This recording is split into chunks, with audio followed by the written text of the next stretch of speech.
Before we get started, Halloween month is around the corner, and like last year, I'm planning to do a rapid-fire style 7-movie review of horror movies every week for October.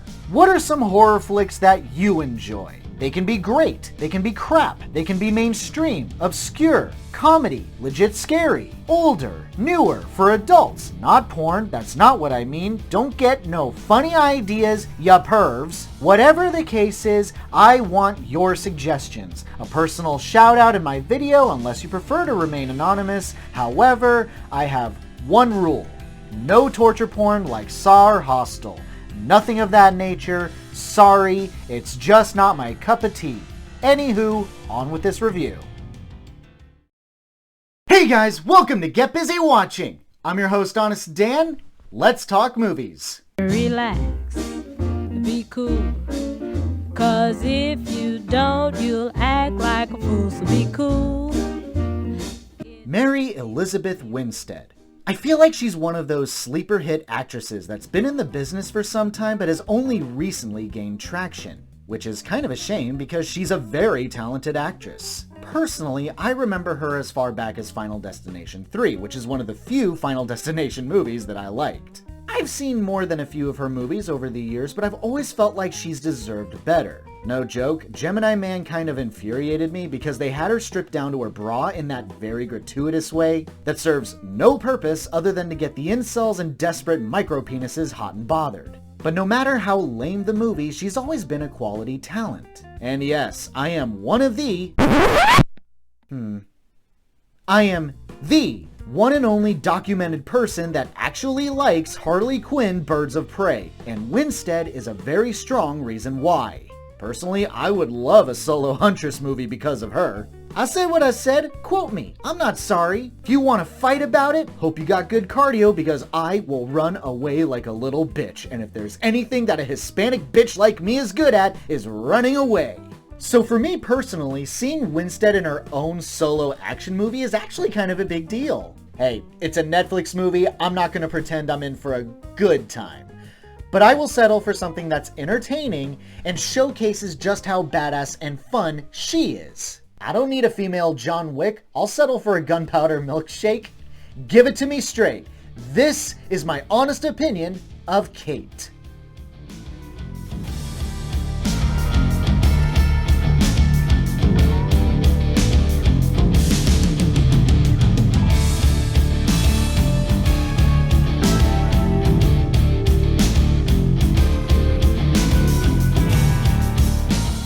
Kate, played by Mary Elizabeth Winstead, is an assassin working in Japan alongside her handler Varric, played by Woody Harrelson, who have both been systematically hunting down Yakuza targets. 10 months ago, she killed one such target, but right in front of his teenage daughter Annie, played by Miku Patricia Martineau. In the present, Kate decides that when her business with the Yakuza is finished, she'll retire from the assassin's life.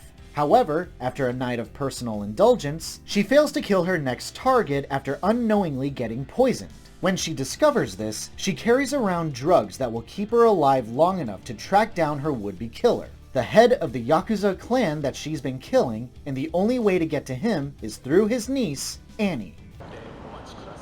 Fuck you, cancer bitch.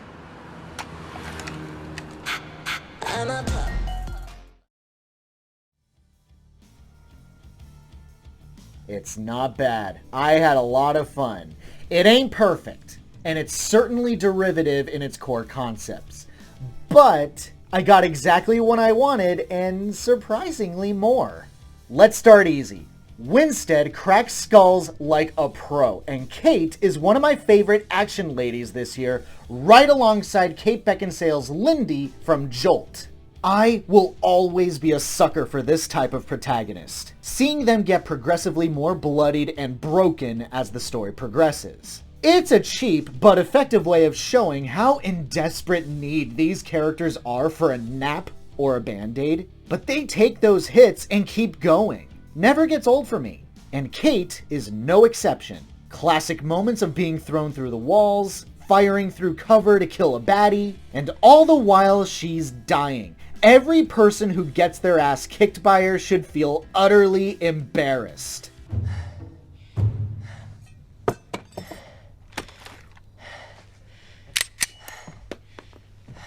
The action scenes are also top-notch, grade A as far as I'm concerned. You get a little bit of everything from hand-to-hand, knife play. Actually, the black and white setting of the tea house or whatever that was a standout set piece, especially for certain deaths. Gunplay, of course, blood hosing down the streets, and at every turn, I'm wondering if these poor stunt people are getting paid what they deserve. With the exception of one, no action scene is squandered, and mostly live up to their potential. Kate fights the gay lover of Renji in his loft, and thanks to that scene, I have a deep-seated fear of scissors now.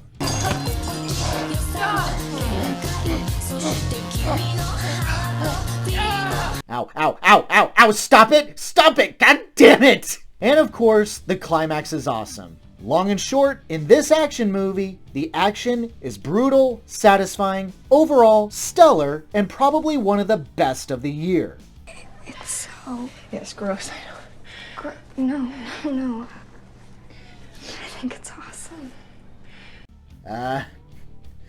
That's kind of all the positives that I had, really. I mean, okay, Harrelson's great. When is he not? I'll tap into my one half and half first and then transition over into the nitpicking negatives. So, Havsy first. I think it should be painfully obvious by this time that when any sort of kid character or young sidekick gets introduced to the story, one of two things is going to happen. Either this character is going to be so ass-annoying that you're going to be low-key or very high-key hoping that this character dies. Or they'll actually be pretty well-rounded and interesting. It's happened before, and have a real contribution to the story. In the case of Annie, she's mostly pretty good with some notable blemishes. I don't know what it is, but I love Annie's look and mannerisms. She feels and acts like a real teenager. Honestly, it's the braces. We so rarely see kid characters with braces. Oh no, corrective dental work! Kill it with violence! Teenagers are gross! Metal on teeth, it's 2021! No more! What I especially enjoy is how she deals with her given situation and feels pretty realistic. I said sit down. Yeah, no way, you're all gross and sick, and you know what? But when the situation becomes clearer for her that her own family is trying to have her killed, there's something about how Annie freaks out. By the way, just putting this out there, Miku Patricia Martineau is a ton of fun. She brings wonderful energy and sass that perfectly complements Winstead's. Anyway, when she knows how screwed she is, she knows that Kate is her only chance at staying alive. Rather than being a simple tag-along, Annie knows how to find certain people that Kate's after, and knows how to play a role that helps. なぜここに? 会わせたい人がいるんだけど。 My only real issue with Annie, and I fully admit that this is a nitpick, so take it with a grain of salt if you like this movie as much as I did, but I really didn't like that scene where she and Kate were bonding as they were eating. For someone who just found out that her family has been trying to kill her and just 10 months ago witnessed the brutal assassination of her own father, she seems a little too energetic about her situation. Even going so far as to excitedly ask for a weapon, like she's in a video game. I would find this more endearing if the danger was impersonal to her, but it is. So this scene feels unnecessary, out of place, and a little cringe. But you're also a Terminator, bitch. Oh my god. I died. What Terminator shot itself in the head and died? What Terminator movie did she watch? Or is she just talking about the franchise shooting itself in the head? Because then it's scary accurate. Okay, cool, so... Can I have a gun? No. It's time to actually talk about the negatives.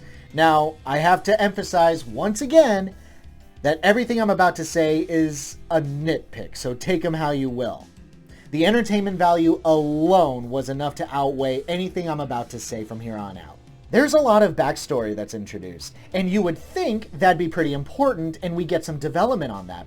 But, no. Surprisingly, the backstory is remarkably irrelevant. We get bits and pieces of a 7-year plan that involves the death of these bad guys, but frankly, I don't know what the point of it was. The story is as simple as can be. An assassin is poisoned, wants to find the guy who did this to her and kill him before she croaks. Does anyone truly care about the long mission that she was part of? Why not just have it be about her doing her job of killing a target and the Yakuza tracked her down, poisoned her, and that's that? Why the intricate details of a larger plan? If I didn't remember it, it wasn't important. And frankly, it wasn't. Kate's survival in a fight was important. Protecting Annie was important. The movie did a great job at making me care for the characters that certain bits of the story seemed arbitrary. Hey, I'm serious. We blow this chance, it's 7 years of hard work down the drain. Even once the story finds its focus, it's not exactly a surprise when certain things are revealed. It's an action movie with a ton of familiar elements. Put it to you this way. If you've seen Crank, Gunpowder Milkshake, or any 80s action flick, then you've seen this. Or certainly any movie that has a liar reveal type of story. In this, it kind of just does it a little bit better and more memorably than either Crank or Milkshake. Which is a shame because it only serves to prolong the runtime, which seemed like it was paced fine. I won't complain too intensely as the climactic action sequence is a bloody good time, but the whys and the hows that got us to that point is contrived. What are you trying to do? Okay, let's quickly wrap this up. The one and only action scene that I feel like was really unnecessary was the one and only car chase. The special effects are straight out of a 90s action flick, and the neon. Oh my god, is anyone else getting sick and tired of neon-infested action movies? I love John Wick.